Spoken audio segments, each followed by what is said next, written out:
Let's close our eyes and bow our head. Gracious and loving God, we come into your presence once again today with thankful hearts, grateful for the gift of this day and the privilege to gather in your presence today.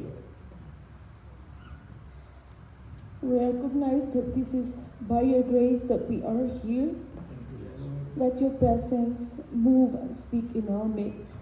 Open our eyes and our ears and every heart here today, that we may able to see, hear, and understand your words. Let your word take root in each and every hearts that are here today, Lord, guiding us closer to you. Lord, may you bless the message and the speaker, and that your presence continues to fill this place. May everything that we do in this service bring you glory and honor in Jesus' name. Yes, Lord. Hallelujah.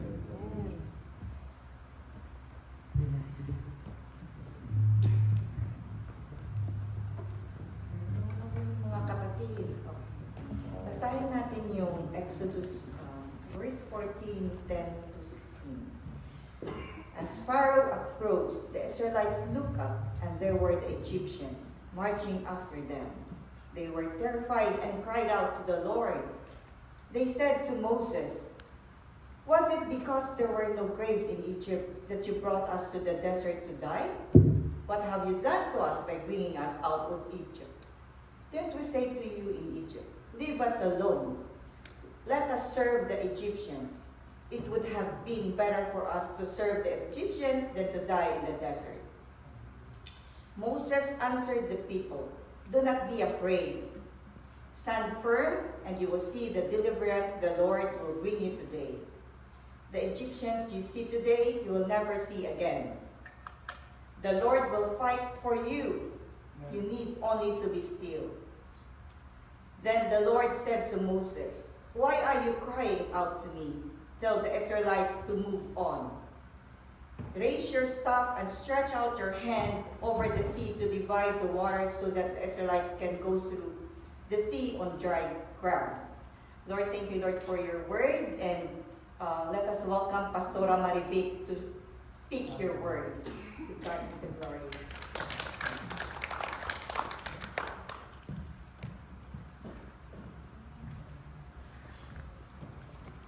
Praise the Lord. Good morning po. Good morning, everyone. Kayo po ba ay blessed? Baka masyadong malakas. Hey, hallelujah. So, ang ating pong magandang umaga po, actually, sabi ko kay Pastor, ready na ba talaga akong magbalik sa preaching? Purihin ng Panginoon. My prayer po sa umaga nito is that may we learn something, kahit maliit, malaki, or may the Lord weaken our heart as we hear the message today. Kasi po sa ating kapaligiran, talagang we really need to seek the Lord in our lives. Amen? So ang title po ng ating message today is Unstoppable. Unstoppable. Ang ganda ng ating title. Unstoppable is not a negative word. In fact, it is about courage to go through the complete journey and not to stop midway. Yun po ang ibig sabihin ng unstoppable. Kung baga po, walang makakapigil. At hindi rin tayo pwedeng tumigil midway. Amen? Kasi ang ating Panginoon ay mayroong purpose sa ating buhay. Amen. At ito po ay matatapos. Kung ano man ang purpose ng Panginoon sa ating buhay, it will happen until the end. Yes. Amen? Alam niyo po, when I stepped out that building, doon po sa kabilang church where I belong before, sabi, ako po ay, anong tawag dito, I was really struck with the word that, sabi po doon, lagi natin narinig, when one door closes, another one's open. Amen? May purpose ang Diyos. Bakit ako inalis ng Lord doon? at ako ay naniniwala na it is a divine purpose. Amen? And I was so blessed sapagkat po ako ay nung si Pastor Gilbert ang kanyang pamilya ay mag-start ng church where they started already in the Philippines. I was blessed, sabi ko, Pastor, I will join you. Kasi po ako ay naniniwala ng Panginoon ay mayroong purpose sa Father's House Ministry. At yun po ay pinanghawakan ko. Simula tayo sa konti, na-stop tayo sa pandemic, pero purihin ng Panginoon, nagtuloy-tuloy ang ating service through our live streaming. Ito pong building na to, actually, I saw this last year. Pero hindi tayo natuloy. Nag-start tayo sa ating face-to-face service sa bahay nila Brad Corbin. Hindi rin natuloy. Kasi po, ako ay naniniwala, there is always perfect time for the Lord. Mayroong purpose ang Panginoon. Bakit minsan hindi natuloy? Bakit minsan natutuloy? Kasi po siya may alam kung kailan talaga ang perfect time para sa Kanya. Amen po? Amen. Hallelujah. Now, to God be the glory. We have sanctuary like this, and I believe that whatever we hear in this church, it will help us. It will be in our hearts. Sabi po sa Book of Psalms, Lord, keep, sabi doon, tulungan mo ako, Panginoon, na ang iyong mga salita ay malagay sa puso natin. Yun po ang ating dalangin, that every time you attend this service, yung salita ng Panginoon mailagay sa puso natin. Kasi sabi nga po, our heart, this is the sanctuary of the Lord. Amen. Kaya nga po, Father's House Ministry, ang Panginoon po, ang presensya ng Panginoon, hindi man natin nakikita because the Lord is a Spirit, but He resides in us. Amen po ba? Now, why unstoppable? Bakit po ba ito naisip? Actually, talaga pong nagme-meditate ako, Lord, ano bang message mo na in a little way maibabagahin namin at mapag-aaralan namin ngayong linggo? Bakit po unstoppable? Sapagkat wherever we go, our journey is unstoppable. Amen? Sabi ko nga po kanina, our journey is unstoppable. It's just like the sunrise and the sunset. Hindi po ba hindi natin mapipigilan ang sunrise at talagang may sunset din? Ganon din po tayo. The question is, how are we facing our journey? Paano ba natin na-face ang journey sa ating buhay, araw-araw? Paano ba yun? Kasi sabi po dito, unstoppable. Parang puso natin. Ang ating puso is, ano po yan? Unstoppable din. It is beating involuntary. May nurse dito, oh. Pag sinabi pong involuntary, no one can stop it. Our heart beats involuntary. Hindi natin yan mapipigilan. Ang purpose din ng Panginoon sa ating buhay ay hindi natin mapipigilan. Even ang ating mga sarili. We cannot stop what is the will of the Lord in our lives. Naniniwala po ba tayo doon? Pag uwi po ninyo ngayong hapon, I am encouraging you to read Exodus chapter 14, which is po ang ating pinaka-text. Hindi ko na inanulat kasi mahaba. Yun po ang assignment natin pag uwi natin. And this story is about the crossing the Red Sea of Moses and his people. Alam ko po na pag binasa nyo ito, i-meditate nyo, mayroon ding revelation na ibibigay sa inyo ang Panginoon. Amen? Amen. So, this story of Moses and Israelites people who crossed the Red Sea. In verse 10, sabi po doon, they were terrified. Natakot po sila nung ang kawal ni Pharaoh ay hinahabol sila. They were terrified. Natakot sila. Kasi malapit na sila. Naku, mamamatay yun ang isip nila. And sa verse 11 po, bliname ng tao si Moses, bakit mo ba kami inalis sa Egypt? Doon ang daming pagkain. Bakit mo ba kami inalis doon? Is it because wala nang mapaglibingan doon at dito kami mamamatay? Pero po sabi ni Moses sa verse 13, Moses answered the people, do not be afraid. Stand firm and you will see the deliverance the Lord will bring you today. The Egyptian you see today, you will never see them again. The Lord will fight for you. You need only to be still. Hallelujah. Kung ano po yung word ni Moses noon, ganun din ang word ng Panginoon. maging ngayon. Because the Bible, the word of the Lord never changes. It is the same yesterday, today, and tomorrow. Hindi po mababago yan. So kung anong ginawa ng Panginoon sa Old Testament, nung panahon ni Jesus in the New Testament, dito na ngayon, ganun din ang ginagawa ng Panginoon sa buhay natin. Wala pong pagbabago. Amen? Hindi po sinasabi ng Biblia na yung mga panahon ni Moses, noon lang blines ng Panginoon sila Moses. At ngayon wala na. Mas lalo po because our victor is Jesus. Amen? If you will continue reading it, you will see that the victorious crossing the Red Sea, they victoriously crossed the Red Sea. Nahati yung dagat, at yung hanggang sa pinakahuling kasama ni Moses cross the Red Sea, ano tagal doon? Nung makasabuhan na lahat, ang grupo ni Moses, then ano ang nangyari sa dagat? The same thing, nung ilagay ni Moses ang kanyang staff, bumalik ang tubig at yung umahabol sa kanila, si Pharaoh at kanyang mga tao ay naluluglat at nangamatay. Amen? Ganun po, ka-victorious ang mga tao sila Moses noon when they cross the Red Sea. Amen? Amen. So those Egyptians who were running after them were drowned and died. Hallelujah.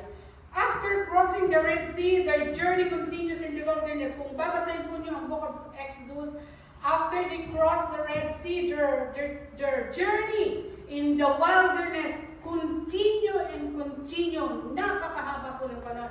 But actually, yung journey ni Moses with the people dun sa wilderness, 4 days ba, Pastor, dapat? Pero naging 40, right? Tama ba? Dapat napakikli lamang. But it happened very long time. Bakit kaya? Na dapat may ikli lang, pero bakit napahaba yung kanilang paglalakbay sa wilderness? Amen? Ang message po sa journey nila Moses, there is only one thing to be proven. That there is only one thing that was certain in the wilderness with those people, that the Lord never abandoned them. Hindi talaga sila in-abandon. Although nagko-complain sila, ang daming complain, ang dami nilang pinagdaanan. Ang haba po kasi ng Exodus Pero po, natin doon, kahit lagi nagko-complain ang mga tao, hindi sila iniwanan ng Diyos. Amen? Amen. Hallelujah. Now, let us talk about the possible lesson. I have here 3 important things to remember during our journey. Ito pong paglalakbay natin Praise the Lord. ay mayroon lamang po akong napag-aralan 3 things to remember while we're having this journey. 3 lessons that we learn today. Number one po, number 1.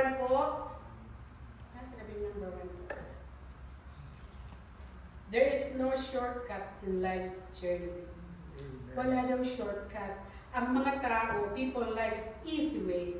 Gusto natin nagmamadali. Gusto ko mayroon na akong bahay. Gusto ko mayroon na akong kotse. Pagdating ko sa Canada, gusto ko mayaman na ako. Ganito. That is our, ano bang tawag doon? Nature. Aminin man natin sa hindi, sino bang ayaw magkaroon ng magagandang bagay? But those things are only pleasure. Amen po ba? Pleasure lamang yon. Tama po ba? Or minsan, umabot ba tayo sa time na parang tagilid ako dito nag-iisip muna tayo. Diba? Ang daming thoughts. Sabi po sa Proverbs 3:5-6, trust in the Lord with all your heart and lean not on your own understanding. In all your ways acknowledge Him and He will make your path straight. Why trust in the Lord? Kasi sabi ko nga po kanina, bakit trust in the Lord with all your heart?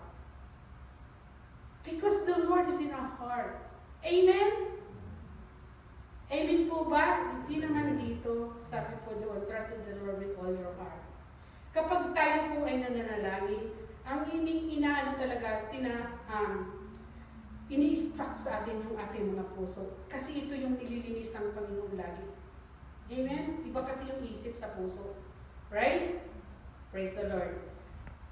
Sabi natin, Father Souls Ministry, the Lord reside in us. In tayo po yung siya ay residence natin, nananahan sa atin. Sumarapat lamang that in our heart, we have to trust in the Lord. Amen? Amen. Meron pong kantang, Change My Heart, Oh God. Diba? Parang naalala ko lang. Change my heart, oh God, make it ever true. Change my heart, oh God, may I be like you. Praise the Lord. The Lord encourages us to trust Him. Bago pa man natin pagkatiwalaan ng ating mga sarili, ini-encourage po ng Diyos that we have to trust Him. Why? Dahil ang ating mga kakayahan ay napaka-limited lamang. We are so limited. Amen? Limited lamang ang mga kakayahan natin. That is why we have to trust God. Why? Because in God there is everything. Amen? Sa Panginoon, everything is certain. Alam niya ang lahat. Walang mali sa Panginoon. Amen. While we ask, ang daming mali. Kung ating ang mga decision natin, maraming mali. But with the Lord, nothing is wrong. Lahat sa Kanya ang tama. That is why the Lord is perfect. But we are so imperfect. Amen? So paano hindi tayo magtatrust sa Lord na siya ay perfect? He knows everything. Amen po ba? Isaiah 55:8-9. Sabi po dito, for my thoughts are not your thoughts. Hallelujah. Grabe. Alam po, umiyak ako dito. Umiyak ko. Nung minimeditate ko po ito, I was crying. Sabi po dito, Isaiah 55:8-9. For my thoughts are not your thoughts, neither your ways my ways, declares the Lord. As the heavens are higher than the earth, so are my ways higher than your ways, and my thoughts than your thoughts. Grabe po, di ba? Napaka-certain ng mga salita ng Diyos. Amen?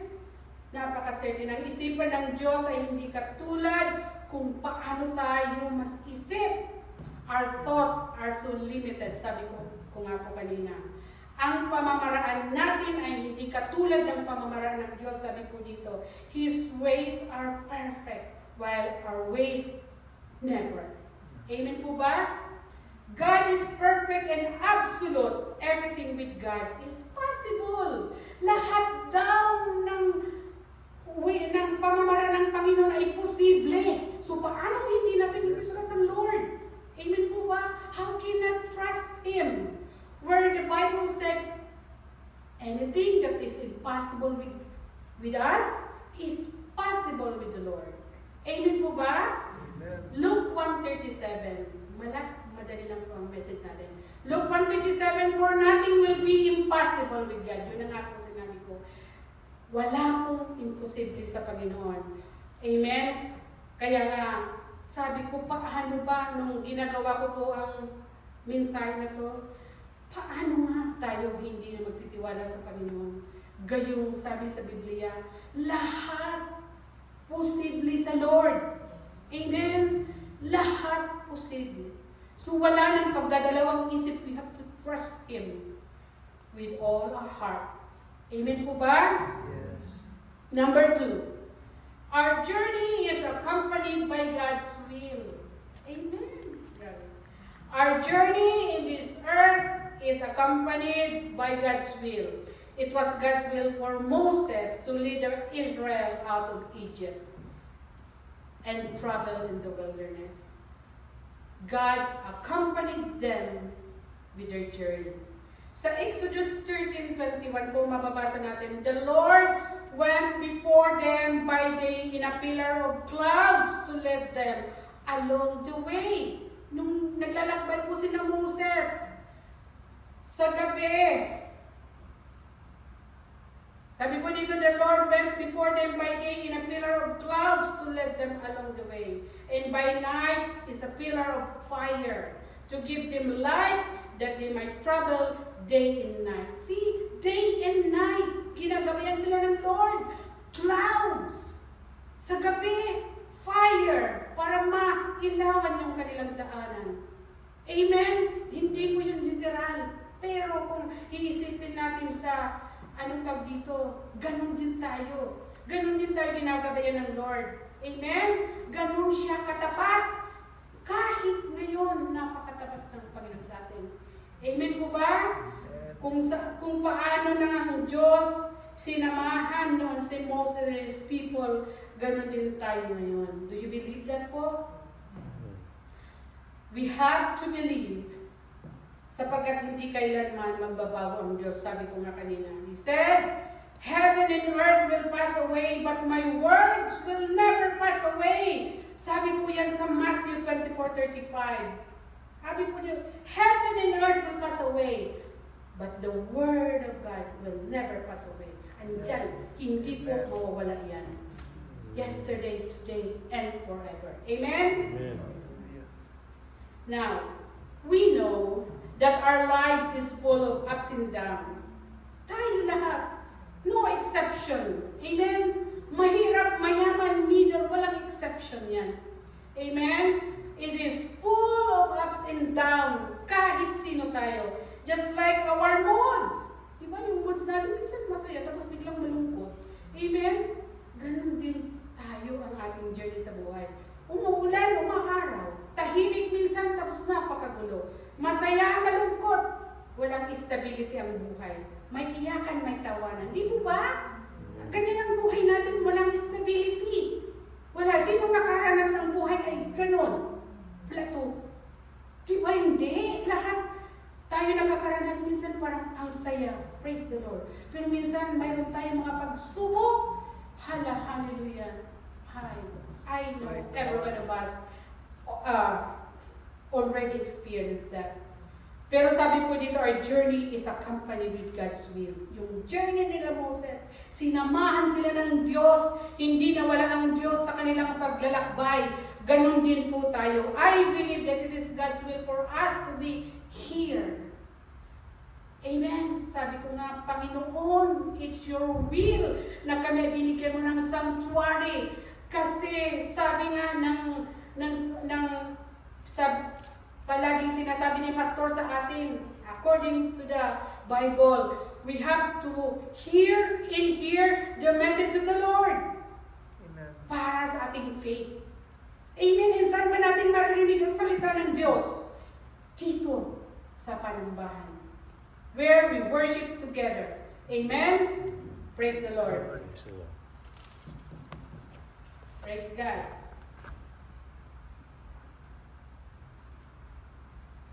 Sabi po natin, God answers everything in His perfect time. By perfect time talaga ang Panginoon. Amen? Kaya po kung may mga panalangin tayo, press on. Sapagkat in God's time, it will come to pass. May perfect time. Sabi po sa Psalms 25:45, sabi po dito, show me your ways, Lord. Teach me your path. Guide me in your truth. And teach me, for you are my Savior. And my hope is in you all day long. Praise God. This was the prayer of David. Si David po is a warrior. At kung si David ay nananalangin, yung Book of Psalms po, naku, paborito ko rin niya na basahin. Psalms, Proverbs, ang gaganda ng mga panalangin ni David to. Show me your ways, Lord. Turuan mo ako, Panginoon. Teach me your ways, Lord. Alam niyo po, mayroon akong, iyak na ako. Praise the Lord. Mayroon akong konting testimony. My husband had COVID. Wala pa tayong, wala pang vaccine. And he was intubated. Diyan sa general. Akala ko po, mawawala talaga siya. Kasi nung tawagan ako ng doktor, Maribik, I had to intubate your husband because he is having severe pneumonia. Di siya makahinga. Siyempre, ako po kasi, siyempre po, nurse ako, alam ko eh. Kapag ang isang tao na intubate, yung nilalagay niya sa machine, and the machine will do the breathing for that person, Ibig sabihin, he is in a critical condition. Alam niyo po, blanco ang isip ko, and then I would not sleep. I know my daughter is praying, pero kung strong ako, mas strong siya. Pinagalitan ko, sabi ko, why you're not praying? Yung pala, nananalangin din siya. Then early in the morning, I will go down, I will bring my Bible, and I will kneel down to the Lord. Alam niyo po, ba't ako umiyak noon? Because I cannot pray. Why? Kasi nahihiya ako sa Diyos. Kasi ang isip ko, ngayon na may critical na kondisyon ng asawa ko, saka ako, I wanna be sober, crying to the Lord, and I cannot start praying. Alam niyo po ba, that is one of our nature. Kung kailan tayo maraming problema, saka lang tayo lulukod. Do you believe that? Ako paniniwala ko dyan because I experienced that. Kapag tayo ay masaya, parang nakakalimutan natin ang Diyos eh. Okay lang, okay, masaya. Pero kapag tayo ay maraming problema, seems like you wanna pray, you wanna call on the Lord. That is the thing that I have experienced. Sabi ko, Lord, help me that I could pray. Although gusto kong manalangin. I was crying, Lord, help me, teach me how to pray. Teach me how to come to you soberly, kasi hindi po ako makapray. And then I was singing a praise song. It takes time before my spirit was alive again. And parang yung panalangin ko, parang andyan lang ang Diyos na parang akong inaangat. That is the time na na-feel ko ang presensya ng Lord. Kaya po may lesson ako sa buhay ko. Sabi ko, Lord, ang panalangin ko po araw-araw, Lord, masaya man ako, malungkot ako, anuman ang sitwasyon ko sa buhay, help me that I will be praying to you. I am saying this testimony to inspire you. Kasi po, sabi ko nga, mayroon tayong kanya-kanyang journey. Sana, my prayer is that hindi lang natin maalala ang Diyos when we are troubled. Kailangan maalala natin ang Diyos araw-araw. Araw-araw po. Amen? Katulad ng mga when these Israelites in the wilderness, when they are in their journey, hindi sila faithful sa Lord eh. Faithful, hindi. Pero ang Panginoon naging faithful sa kanila. Amen? Kahit hindi sila faithful, ang Diyos hindi sila pinabayaan. Ganun din po tayo. Minsan di ba, talaga hindi tayo faithful. Kasi we are still in this Adamic nature. Amen? Pero po, tandaan natin, hindi talaga tayo pinapabayaan ng Diyos. Wala. Ganun niya tayo kamahal. Amen? This life, our journey is just our norms. But rest assured, all of us are going to one direction, and that is going to God. Amen? Praise the Lord. This physical body, itong katawan natin, we fed this body with the food. Ang sarap na yung kumain, di ba? Napakasarap kumain. Ayaw nating tumaba, but ang sarap kumain. Yan ang pagkain ng ating flesh. Our spirit needs food as well. Kung pinapakain natin ang ating physical, our spirit needs food. The Word of God is the food of our spirit. Amen? Romans 10:17. Consequently, faith comes from hearing the message, and the message is heard through the word about Christ. Amen? Kaya nga po sabi ko kanina, kaya po nandito tayo ngayon. Amen? We are here to hear the word of God, which is the food of our spirit. Amen? Sabi po sa Psalms 119:105, your word is a lamp for my feet, a light on my path. Purihin ang Diyos. Ang salita daw ng Panginoon ay, ano ba yung Tagalog? Lamp, ilaw, lampara. Para mailaw ating dinadaanan. Kasi nga, nasa journey tayo. But it is not literal. It's spiritual. Amen? At ang light na yun ay ang salita ng Diyos. Amen? Yun ang nagbibigay ng ilaw sa ating mga spiritual walks. Amen? Iniilawan kung madilim. At kapag iniilawan yun, unti-unti lumiliwanag. Ganun po ang ating pananampalataya. That is how our faith works. Kailangan ang Word of God. Hindi talaga, nasan ba yung pastor yung Word of God na the Word of God, meditate it day and night. Kailangan daw kasama natin palagi ang salita ng Diyos. Meditate it day and night. Hindi pwedeng mahiwalay sa atin. Kahit anong mangyari, hindi tayo iiwanan ng Diyos. Amen. Amen po ba? Amen. Praise the Lord. Hallelujah.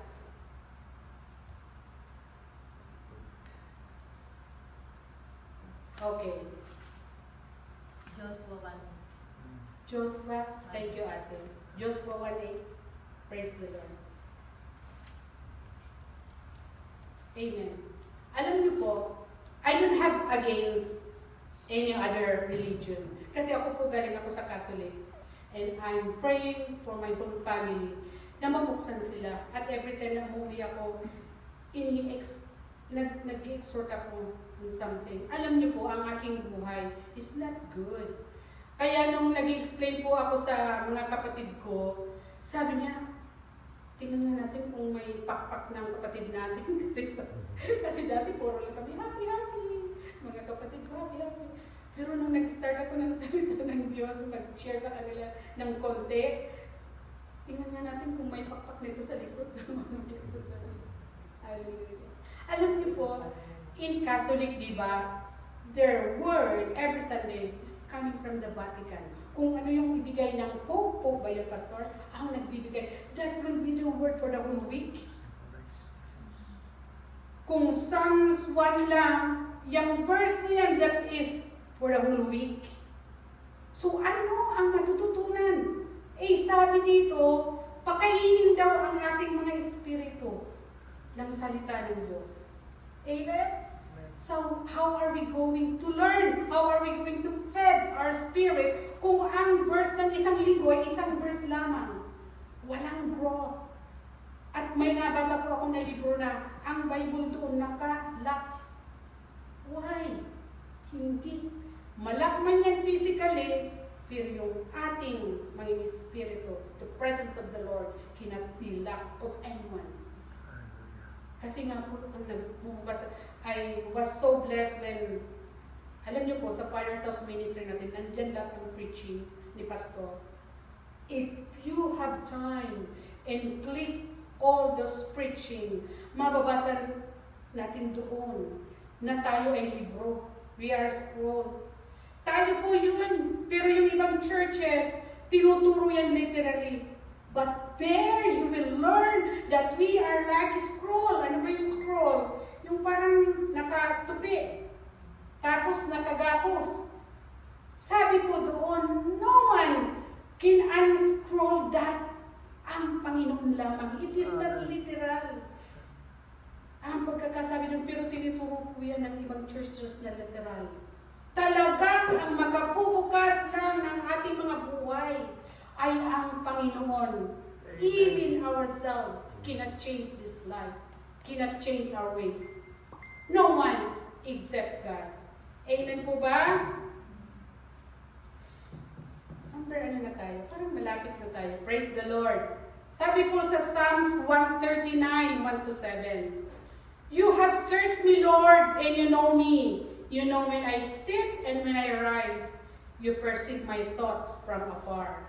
You discern my going up and my lying down. You are familiar with all my ways.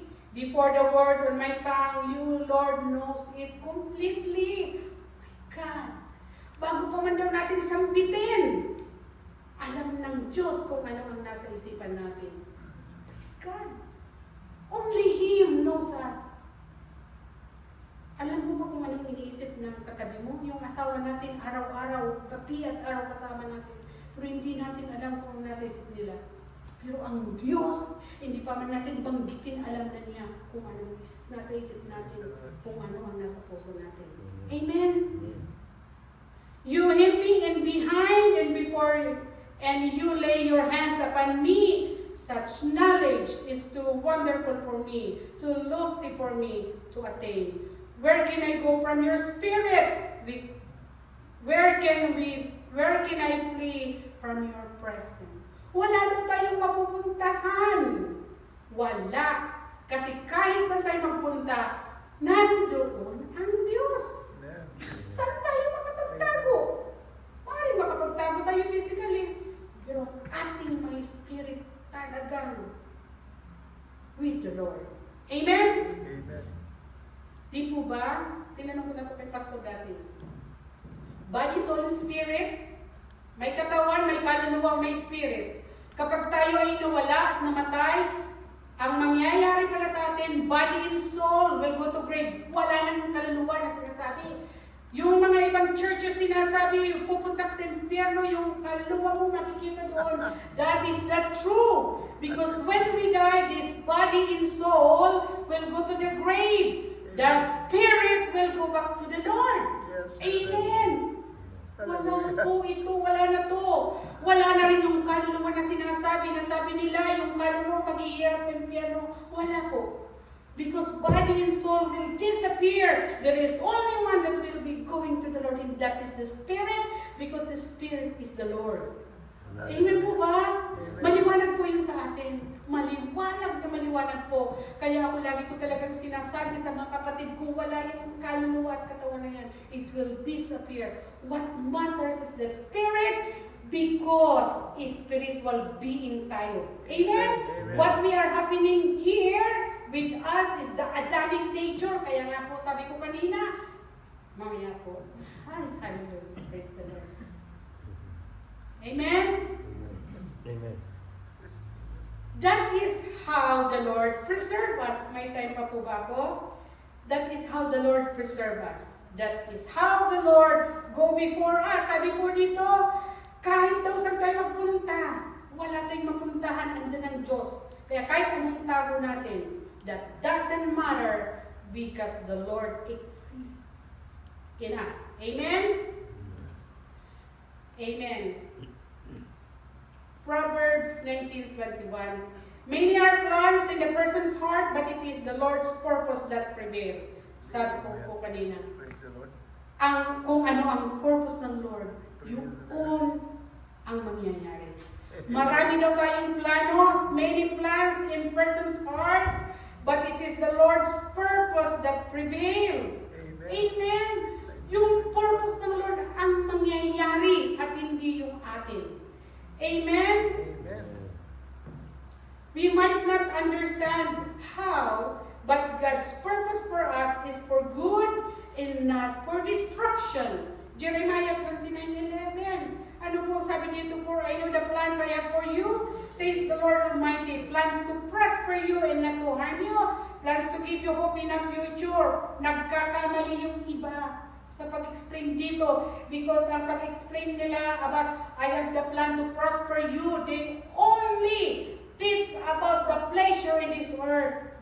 Pero po yung future natin, it's not here. Our future is the Lord. Amen? Yun po ang sinasabi dito. Amen? Amen.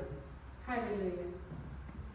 The future that Jeremiah is mentioning here is not only pertaining here on earth. It is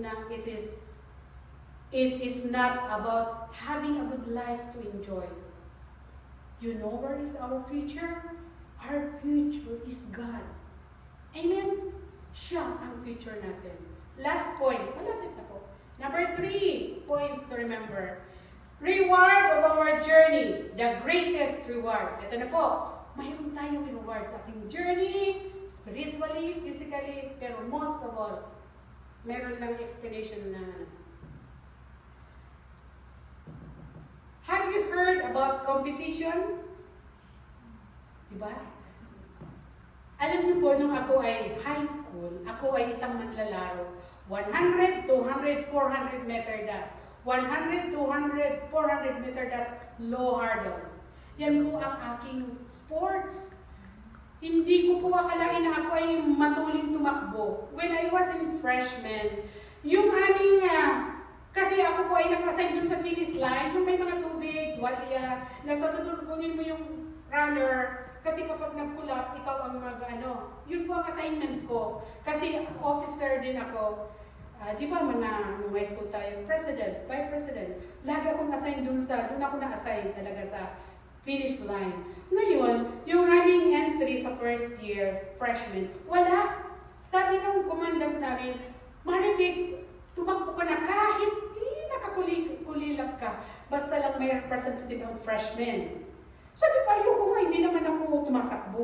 Kahit huli ka, basta lang, kasi freshman, sophomore, junior, senior, 4 na aisles. Wala yung freshman na pangit na tingnan na yung isang aisles, walang representative. So tumakbo ka na lang. So sa madali pong sabi, tumakbo ako.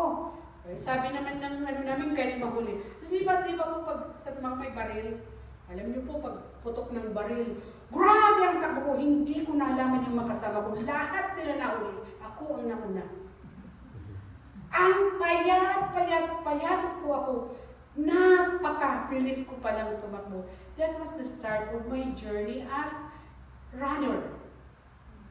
Di po ba mayroong intramurals, city meet, division meet, Bicol meet, palarong pambansa. Nakasali po ako sa palarong pambansa. It is because I always got the first place. Hindi ko nga alam. Sabi ng kapatid ko, ano ba yung parang aeroplano? Sabi na, kasi walang nakakalam na ganun pala akong tumakbo. Why I am telling this story? Kasi po, this is something to do with our topic. 1 Corinthians 9:24-25. Do you not know that in a race all the runners run, but only one gets the prize? Run in such a way as you get the prize. Everyone who competes in the game goes into strict training. They do it to get a crown that will not last. But we do it to get the crown that will last forever. Sabi po yan ni Paul. Some churches, again, teaching this literally. Alam mo po na experience ko ito. Itong binabanggit na ito, it creates competition sa church. Kasi they interpret it literal. Kasi sabi po dito, you do not know that in a race all the runners run, but only one gets the prize. Everyone wants to be a winner. Kaya po, may church na kapag best tighter ka at the end of the year, may regalo ka. I always got the highest prize. Kasi ang laki kong mag-tights, kasi sinasabi nila 10%.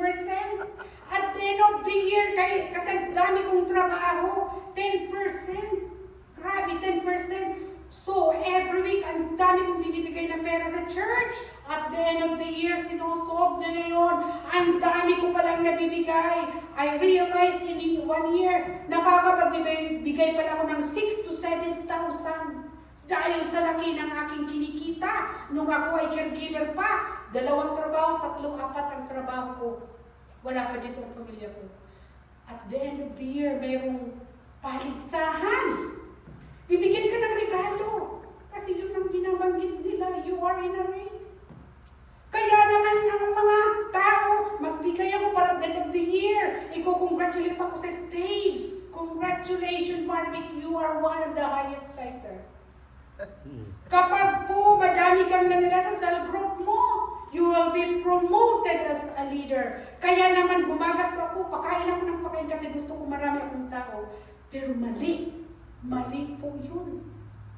Kasi ibig sabihin, iba yung nasa puso mo kasi gusto mo ipakita na marami kang tao na nag-gather sa cell group mo. Iba yung motive. Iba yung motive. Sabi po dito,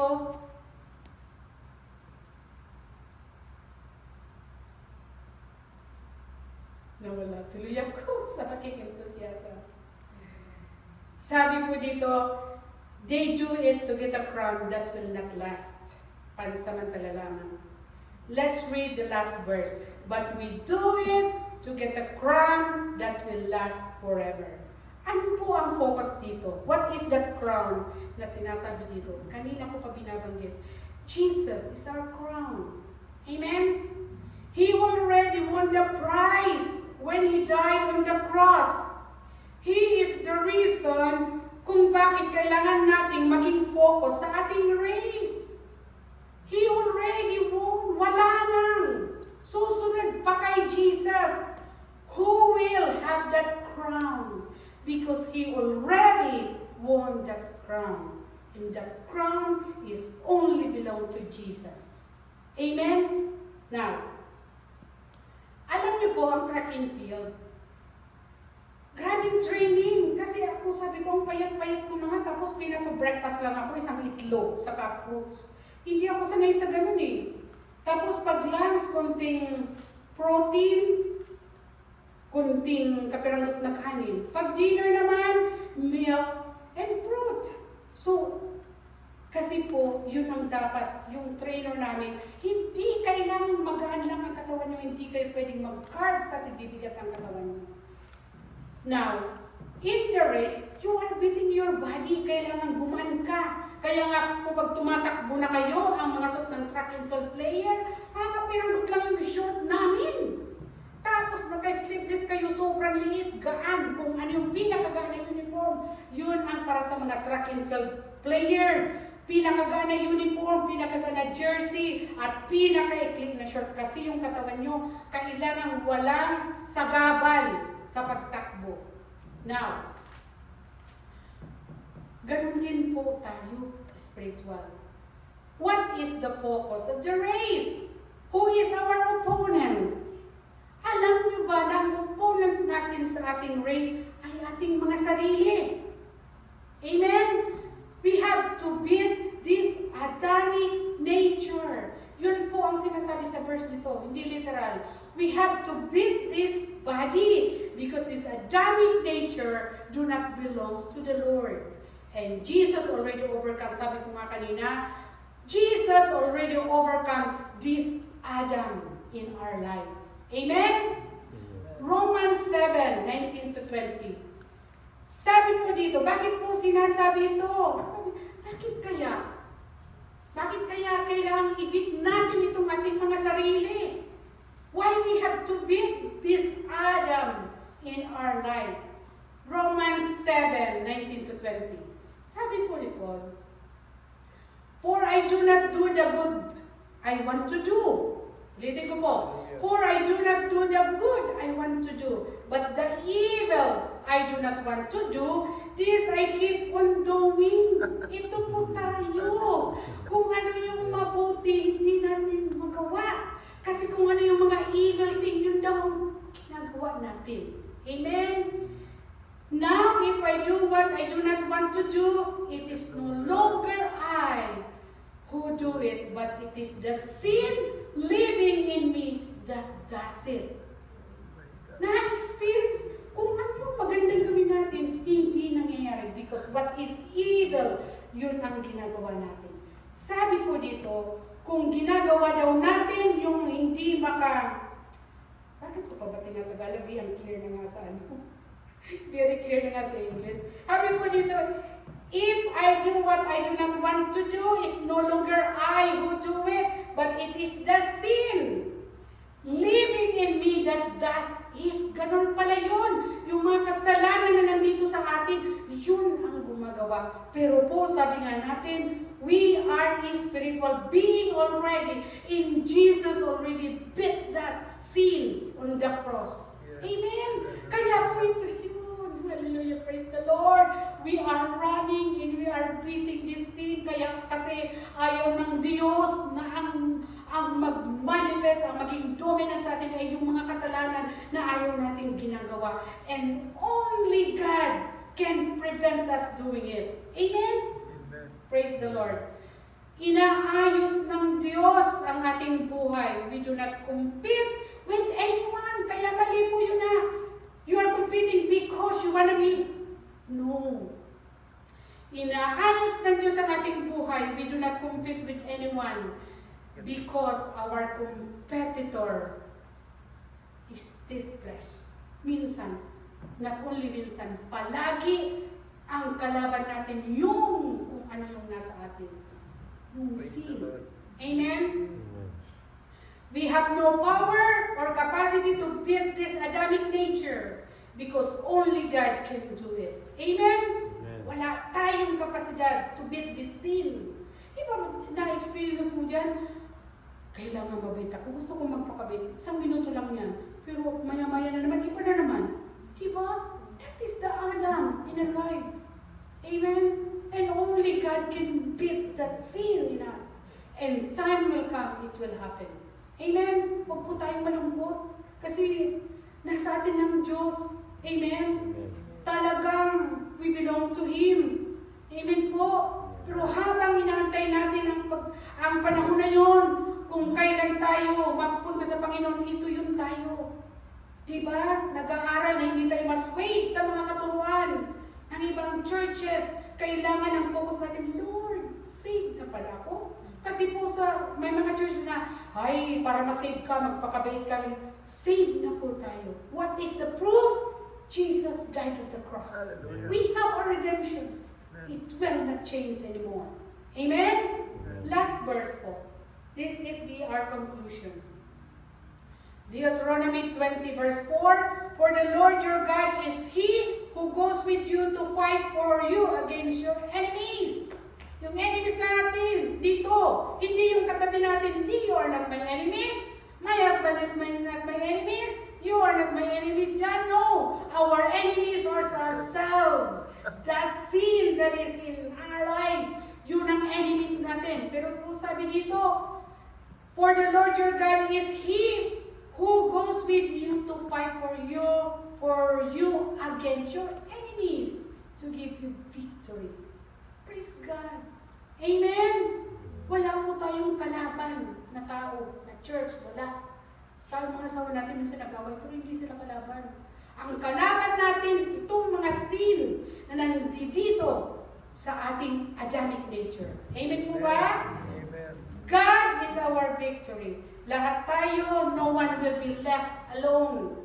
The purpose of God for all of us is only one, that is going to one direction, and that is God.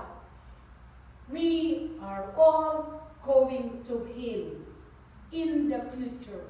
Walang pupunta sa impyerno. Let us forget about that Hallelujah. because it will not happen. Mahal ng Diyos ang lahat. Eh kung may mapupunta sa impyerno, di sinungaling pala ang Lord, sinungaling pala si Jesus na namatay siya sa cross. Eh sabi doon, He died for everyone. Amen.